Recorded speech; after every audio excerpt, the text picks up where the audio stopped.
জলবায়ু সমস্যা কাঁধে নিঃশ্বাস ফেলছে, অথচ মার্কিন অবস্থান বদলের কারণে নেতৃত্বের সংকটে পুরো বিশ্ব।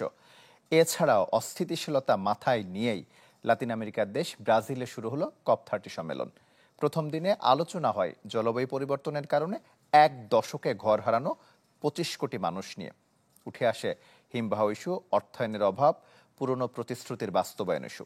এবারের সম্মেলনে নজর কেড়েছে আদিবাসী সম্প্রদায়ের প্রতিনিধিদের অংশগ্রহণ।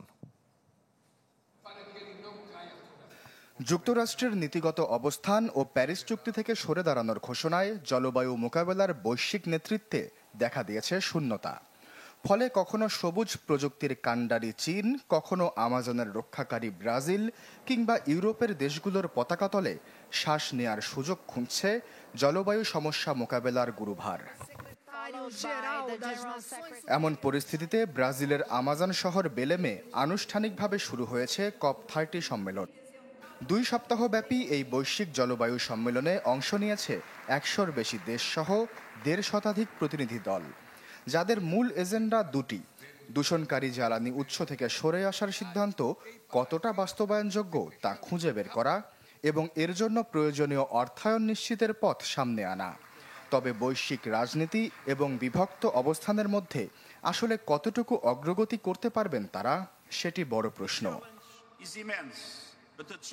সম্মেলনের প্রথম দিনটি শুরু হয় জাতিসংঘের শরণার্থী বিষয়ক সংস্থা UNHCR-এর প্রতিবেদন প্রকাশের মাধ্যমে। এতে বলা হয়, গেল এক দশকে জলবায়ু পরিবর্তনের কারণে বাস্তুচ্যুত হয়ে পড়েছেন 25 কোটি মানুষ, প্রতিদিন গড়ে 67,000-এর বেশি। পাশাপাশি অস্থিতিশীল হয়ে পড়া হিমবাহ অঞ্চল নিয়ে সতর্কতা তুলে ধরেন বিশ্বের নানা প্রান্তের বিজ্ঞানীরা। তারা বলেন, জলবায়ু সমস্যা মোকাবিলায় আগ্রহ হারিয়ে ফেলেছে ধনী দেশগুলো। প্রথম দিনের আরেকটি গুরুত্বপূর্ণ কাজ ছিল আলোচ্য সূচি নির্ধারণ। এ নিয়ে দেশগুলোর মধ্যে কয়েক মাস ধরেই চলছে টানাপোড়েন।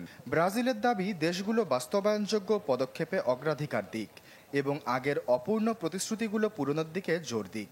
সেই সাথে ফসিল ফুয়েল থেকে বেরিয়ে আসার পরিকল্পনাকে ব্রাজিল গুরুত্ব দিলেও এতে ঐক্যমত সৃষ্টি হবে কিনা তা এখনও অমীমাংসিত। এবারের COP-এর আরেকটি উল্লেখযোগ্য দিক হল আদিবাসী প্রতিনিধিদের অংশগ্রহণ।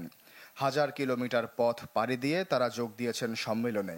প্রথম দিনেই তুলে ধরেছেন তাদের বনভূমি, নদী এবং জমির ওপর বাড়তে থাকা শিল্প কার্যক্রম নিয়ে উদ্বেগ।